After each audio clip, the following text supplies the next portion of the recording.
আমরা ওয়েলকাম করছি ইলেকশন কমিশনকে। একটু ট্যাঙ্কটাও দেখিয়ে দিন, একটু যুদ্ধ বিমানটাও দেখিয়ে দিন ভোটে। আপনাদের হারানোর পর আমাদের আনন্দটা আর একটু বেশি হবে, বাংলার আনন্দটা আর একটু বেশি হবে। এটা ভোটের নামে করছে কি এরা? এরপরে মানুষের প্রথমে ভোটের অধিকার কেটে বাদ দিয়েছে, তারপরে একটা মহল তৈরি করছে, আতঙ্কের মহল তৈরি করছে। আর তার মধ্যে আবার যাদের পাঠাচ্ছে তাদের বলে দিচ্ছে বিজেপি কর্মীদের সঙ্গে, বিজেপি প্রার্থীদের সঙ্গে, বিজেপির এজেন্টদের সঙ্গে গোপনে মিটিং করুন। গোপনে কি কি করতে হবে বিজেপিকে? আরে এত কিছু করেও তো 30 থেকে 40টায় তোলার চেষ্টা। বিজেপি তো গোহারা হারছে, 250-এর বেশি সিট নিয়ে মমতা বন্দ্যোপাধ্যায় মাননীয় মুখ্যমন্ত্রী ফিরছেন। ডায়মন্ড হারবার একজন পুলিশ অবজারভার ডায়মন্ড হারবার বিধানসভা কেন্দ্র 143 police observer পারমা Smith Purushottam Das. কি চান লোকটা? পুলিশ অবজারভারের তো নিরপেক্ষ থাকার কথা, তার থাকার কথা আলিপুরে আইপিএস মেসে সরকারি আবাসনে ব্যবস্থা করা হয়েছিল, কারণ ওটা তো ব্যবস্থা হবে একজন যিনি আসছেন।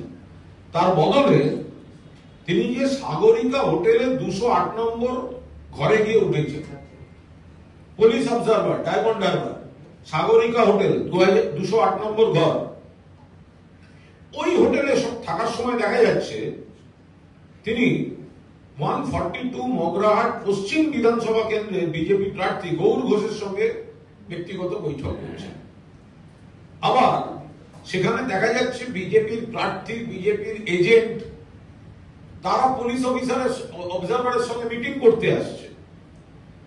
এই যে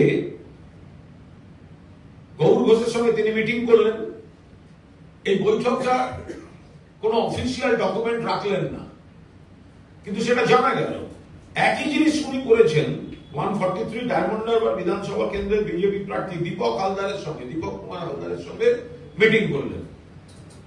তো পুলিশ অবজারভার তার আসল থাকার জায়গা ছেড়ে সাগরিকা হোটেলে ঢুকে তিনি সব গোপনে চুপি চুপি মিটিং করছেন কেন? আমরা একটা ভিডিও আপনাদের দেখাবো, যেই গোপনে আড়ালে সাধারণ মানুষের চোখের বাইরে পার্টিকুলার বিজেপি প্রার্থী এবং বিজেপির এজেন্টদের সঙ্গে তাদের এত কিসের বৈঠক? এটা নিরপেক্ষতাকে বিপন্ন করে দিয়েছে। আমরা ওনাদের কাছ থেকে নিরপেক্ষতা আশা করিও না, কিন্তু নিরপেক্ষতাকে বিপন্ন করে দিয়েছে। অবজারভার হ্যান্ডবুক পরিষ্কার ফেব্রুয়ারি 2024 বলছে যে অবজারভারদের আচরণ ও ব্যবহারের মাধ্যমে তাদের রাজনৈতিক নিরপেক্ষতা প্রদর্শন করতে হবে এবং পক্ষপাত দুষ্ট বলে মনে হওয়া উচিত নয়।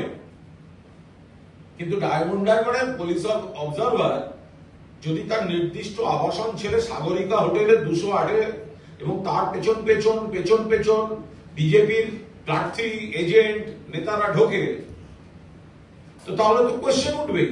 আপনারা একটা ভিডিও দেখুন, অবজারভারের সঙ্গে কারা কারা সব দেখা করতে যাচ্ছে। We general observers don't understand one thing. We were asked to observe and don't do anything. আমাদের কাজ ছিল অবজার্ভ করা। Now in West Bengal we are asked to do সবকিছু করতে হবে, আমাদের পুরো উল্টো। আমাদের কাজ ছিল হচ্ছে অবজার্ভ করা, আর এখন আমাদের চাপ দেওয়া হচ্ছে এইগুলো করুন। Please clarify at ECI. I feel it is cheating by ECI. কে দিচ্ছেন? অবজারভার। কোন observer? পাল্লাসু। In Delhi, ECI said we observers not supposed to interact with CEO. দিল্লিতে আমাদের বলা হয়েছিল সিইও এর সঙ্গে কোনো ইন্টারাকশন হবে না। Today, CEO is taking meetings either observers. এখানে সমস্ত রকম অবজারভারদের সঙ্গে তারা যোগাযোগ শুরু করেছে। এর পুরো ডিটেল আমরা আপনাদের দিয়ে দিলাম। এর থেকে প্রমাণ হয় যে ইসিআই পরিকল্পিতভাবে অবজারভারদের উপর চাপ সৃষ্টি করছেন। কোন কোন অবজারভার তারা একেবারে তো বিজেপি দলদাস কিছু বেছে পাঠিয়েছে, তারা চাপ সৃষ্টি এবং তাদের পুরোপুরি আত্মসমর্পণ করে কাজ করছেন, বিজেপি ক্যাডারের মতো আচরণ করছেন। আর কয়েকজন যারা নিরপেক্ষভাবে কাজ করতে চান তারা প্রতিবাদ করছেন, আর প্রতিবাদ করলে তাদেরকে কণ্ঠাসা করে দেওয়া হচ্ছে। এবং গোটা কাজটা অভিযোগ আসছে সিইও মনোজ আগরওয়াল, এপাশে সুব্রত গুপ্ত এবং জ্ঞানেশ ভারতী, মূলত তিনজনের নামে অবজারভারদের কাছ থেকে অভিযোগগুলো আসছে। বাকিটা তদন্ত নিশ্চিতভাবে সাপেক্ষ। ফলে আমি এই বিষয়টায় আপনাদের দৃষ্টি আকর্ষণ করে এই বলে আমার অংশটা শেষ করব যে ইলেকশন কমিশন অবজারভারদের পাঠিয়ে একদিকে গ্রাউন্ড লেভেলে গোপনে বিজেপি প্রার্থী এজেন্টদের ডেকে তাদের হয়ে বুথ ভিত্তিক তাদের সুবিধে পাইয়ে দেওয়ার কাজ করছে। আর দ্বিতীয়ত সেনা, আধা সেনা, যেগুলো সীমান্তে থাকলে পহেলগাঁওতে এতজন পর্যটকের প্রাণ যেত না, পুলওয়ামায় এত সেনা, আধা সেনা, উরি সেনা, আধা সেনা, মণিপুর জ্বলছে, সেখানে নরেন্দ্র মোদীরও যাওয়ার সময় নেই। আর সেখানকার থেকে বেশি ফোর্স পাঠিয়ে বসে আছে বাংলায়। বাংলার বিরুদ্ধে আগে ওরা তৃণমূল কংগ্রেসের সঙ্গে রাজনৈতিক লড়াইতে ছিল, এখন ওরা বাংলার মানুষের বিরুদ্ধে যুদ্ধ ঘোষণা করে দিয়েছে। আমরা ওদের ওয়েলকাম করছি। একটু ট্যাঙ্ক আর যুদ্ধ বিমানটা নিয়ে আসুন, তাহলে আপনাদের পুরো হারানোর পর পূর্ণ আনন্দটা পাবো। একটু ট্যাঙ্ক আর ইলেকশন কমিশন আর বিজেপিকে বলবো ট্যাঙ্ক আর যুদ্ধ বিমানটা একটু পাঠান, তাহলে আপনাদের যখন আমরা পরাস্ত করে বাংলার মানুষ ফেরত পাঠাবে তাতে আমাদের পরিপূর্ণ আনন্দটা হবে।